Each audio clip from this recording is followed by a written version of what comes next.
Hello everyone, তো তোমরা সবাই কেমন আছো? আশা করছি অনেক ভালো আছো, সুস্থ আছো। তো আজকে আমাদের ডে 12। তো আগের ক্লাসে আমরা যা যা শিখেছি তার বেসিসে আজকে আমরা একটা কলকা করব। ঠিক আছে, প্রথমেই দেখো আমরা চারধারে ডট করে নিয়েছি।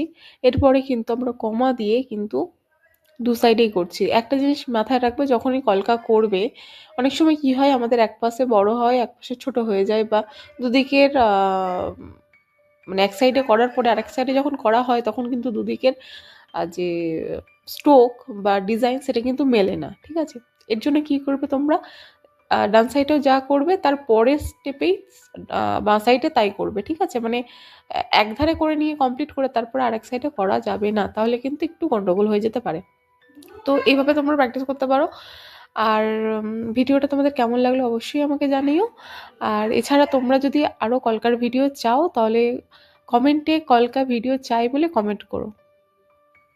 তো কেমন হয়েছে জানাও অবশ্যই করে।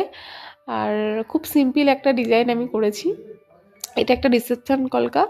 তো আজকের মতো বাই, তোমরা ভিডিওটাকে এনজয় করো।